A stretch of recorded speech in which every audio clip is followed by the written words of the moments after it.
Today I'm driving the brand new 2025 BMW M235 and I'm trying to figure out why somebody would pay $60,000 for one of these cars.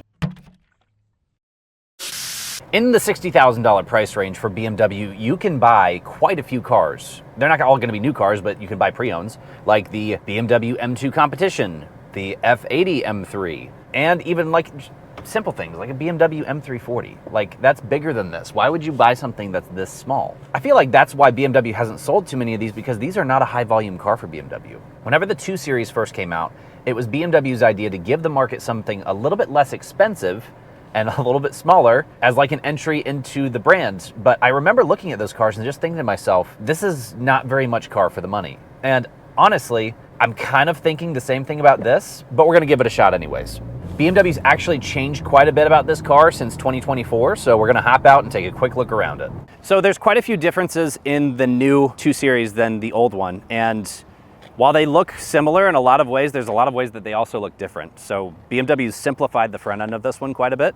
The grille is just a little bit more straightforward. Same thing with this. So this actually looks a lot like the new M5. So they separate it in the middle. It goes up, it looks like it has big buck teeth. A lot of people have compared this to the Kia Forte, and honestly, when you put them next to each other, I kind of understand it. BMW's gone away from their classic halo design, or the C shape that they have on the 24s.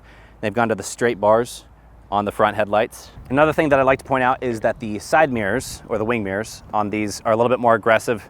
They have the little sharp point in the middle, which kind of suggests a little bit more of an M car look, but it's not too noticeable. They've given you the option to put black on the roof, and it kind of blends in with the sunroof. It gives you this really nice cohesive design.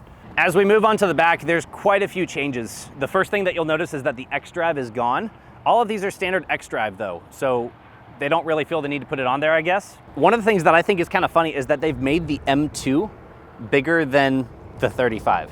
And it's like, it's an M2 35.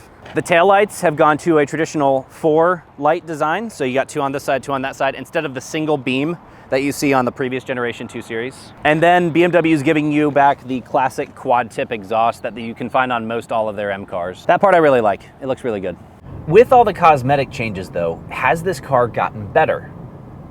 I'm not 100% sure it has, because the last generation had a really fun exhaust that whenever you let off the gas, it would have a lot of pops and bangs, and it was really fun, but it was still kind of expensive. I mean, in this category, you're really competing with something like a Golf R, like a Subaru WRX. I mean, it's hard to compete with those because this one's so much more expensive. BMW has changed a few essential things about the interior of this, starting with like the ambient lighting. I think it looks really good. They give you this space age looking metal that changes colors every time you change the drive mode. They give you this circular steering wheel, which looks really good. It feels really good in your hand. It's a little bit thicker. It has the red stripe at 12 o'clock, but it's not the flat bottom like they give you in the M240. It's worth mentioning. You have the boost paddles, you have the cool looking paddle shifters and everything. They've upgraded the seats. These feel a little bit more comfortable, and they hold you in place around corners better than the last generation. They've updated the iDrive screen, so now you get this bigger display instead of 2 separate screens like you had in the last generation. But the thing that I really don't like that they took away is the iDrive selector, which if you've driven BMWs classically and you understand how the iDrive selector works, you really become fond of not having to use your finger and hand-eye coordination while you're driving. In this new one though, they've kind of taken that away, and I'm not sure if it's for budget reasons or for, I don't know, just simplifying, but it's not as simple and it's not as easy to use. And for people who like using the iDrive selector like me, they'll kind of be frustrated with that. All right, enough whining and complaining. Let's figure out what we think about the drive, because with BMWs, that's pretty much the only thing that matters. The interior can be crap, but as long as it drives good, it usually makes up for a lot of problems.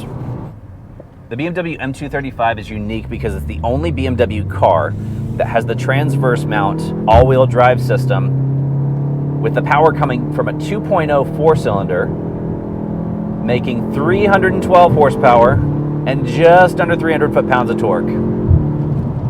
It's also unique though because this is BMW's only car that has a transverse mount engine in the United States. I mean, I'm sure there's a couple other in Europe and stuff like that, but as far as the United States, this is the only one that's like that. And honestly, I think that's why it's not doing so well in the American market, because Who wants to pay 60 grand for a front wheel drive or a front biased car?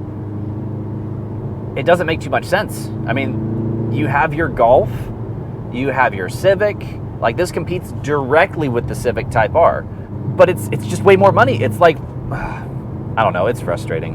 What I love about this is just pushing it deep into a corner like this and knowing that you're not going to lose control of the car. Like, it grips very, very well, and BMWs are so good at this because they have a perfect or close to perfect 50-50 weight distribution. It sounds really good, and shifting it feels really, really nice.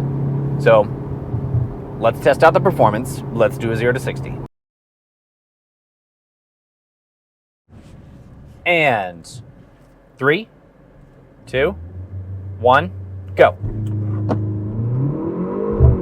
There we go. And there's 60. Boom. All right. Is it a good car? Yes. It's quick. It's fun. It's amazing on the secondhand market. And I think if you're going to buy one of these, it's not a bad idea. Like, you can definitely buy one of these and be super happy with it. But I would buy it on the used market because the tunability, if you unlock the ECU, is great. Like, BMW engines you can tune up to the moon, and they're super fun, and they're not too unreliable. So, should you buy one of these? I don't know. That's up to you.